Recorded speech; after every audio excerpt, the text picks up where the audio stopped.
Once upon a time there was a dear little girl who was loved by every one who looked at her, but most of all by her grandmother, and there was nothing that she would not have given to the child.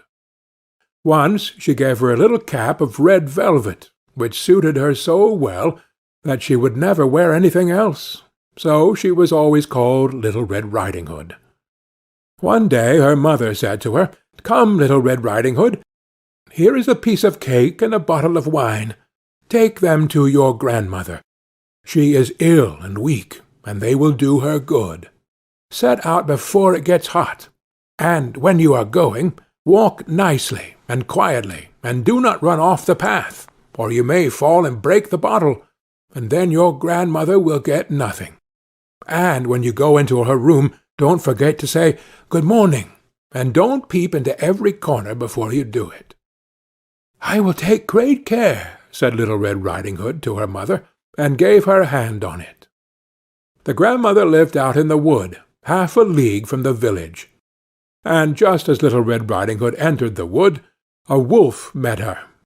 Little Red Riding Hood did not know what a wicked creature he was, and was not at all afraid of him.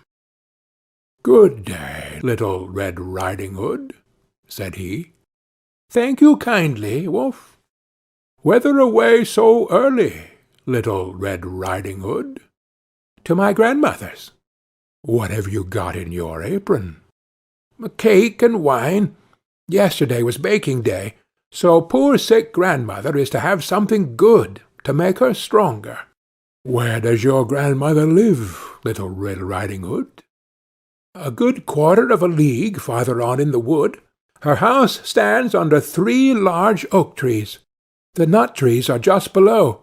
You surely must know it," replied Little Red Riding Hood.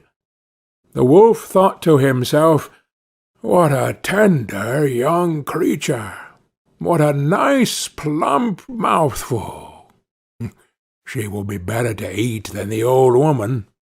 I must act craftily, so as to catch both."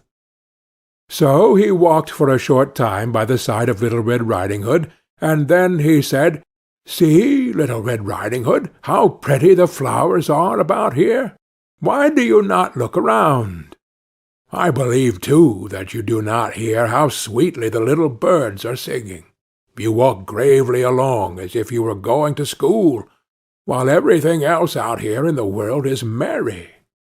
Little Red Riding Hood raised her eyes, and when she saw the sunbeams dancing here and there through the trees, and pretty flowers growing everywhere, she thought, "Suppose I take grandmother a fresh nosegay. That would please her too. It is so early in the day that I shall still get there in good time." And so she ran from the path into the wood to look for flowers. And whenever she had picked one, she fancied that she saw a still prettier one farther on, and ran after it, and so got deeper and deeper into the wood. Meanwhile the wolf ran straight to the grandmother's house and knocked at the door. "Who is there?" "Little Red Riding Hood," replied the wolf. "She is bringing cake and wine. Open the door." "Lift the latch," cried out the grandmother. "I am too weak, and cannot get up." The wolf lifted the latch, the door sprang open, and without saying a word, he went straight to the grandmother's bed and devoured her. Then he put on her clothes, dressed himself in her cap, laid himself in bed, and drew the curtains. Little Red Riding Hood, however, had been running about picking flowers, and when she had gathered so many that she could carry no more, she remembered her grandmother, and set out on the way to her.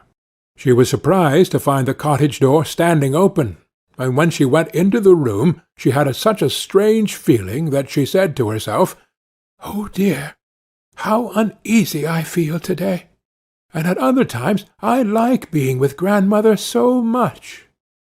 She called out, "Good morning," but received no answer. So she went to the bed and drew back the curtains. There lay her grandmother with her cap pulled far over her face, and looking very strange. "Oh, grandmother," she said, "what big ears you have!" "The better to hear you with, my child," was the reply. "But, grandmother, what big eyes you have!" she said. "The better to see you with, my dear." "But, grandmother, what large hands you have!" "The better to hug you with." "Oh, but, grandmother, what a terrible big mouth you have!" "The better to eat you with." And scarcely had the wolf said this, than with one bound he was out of bed and swallowed up Little Red Riding Hood. When the wolf had appeased his appetite, he lay down again in the bed, fell asleep, and began to snore very loud. The huntsman was just passing the house, and thought to himself, "How the old woman is snoring! I must just see if she wants anything." So he went into the room, and when he came to the bed, he saw that the wolf was lying in it. "Do I find you here, you old sinner?" said he. "I have long sought you." Then, just as he was going to fire at him, it occurred to him that the wolf might have devoured the grandmother, and that she might still be saved. So he did not fire, but took a pair of scissors and began to cut open the stomach of the sleeping wolf. When he had made 2 snips, he saw the Little Red Riding Hood shining, and then he made 2 snips more, and the little girl sprang out, crying, "Ah, how frightened I have been! How dark it was inside the wolf's!" And after that the aged grandmother came out alive also, but scarcely able to breathe.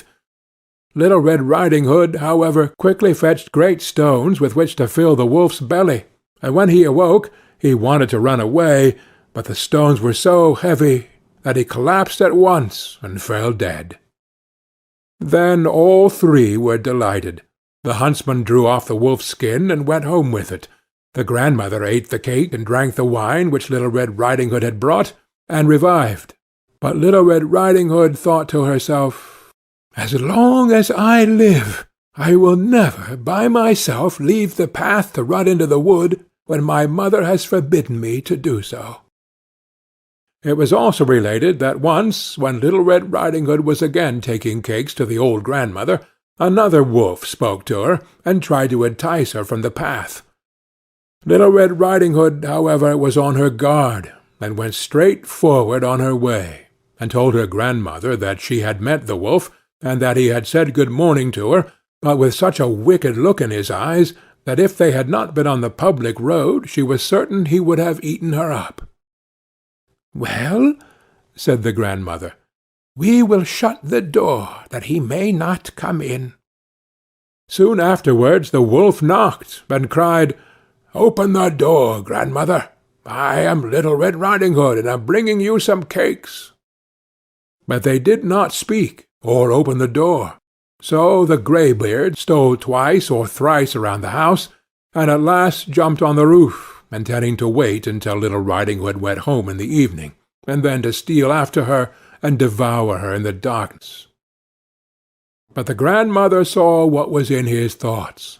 In front of the house was a great stone trough, so she said to the child, "Take the pail, Little Red Riding Hood. I made some sausages yesterday, so carry the water in which I boiled them to the trough." Little Red Riding Hood carried until the great trough was quite full.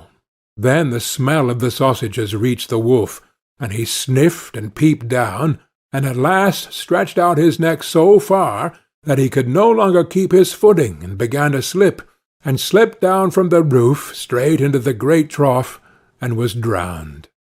But Little Red Riding Hood went joyously home, and no one ever did anything to harm her again. End of Little Red Riding Hood.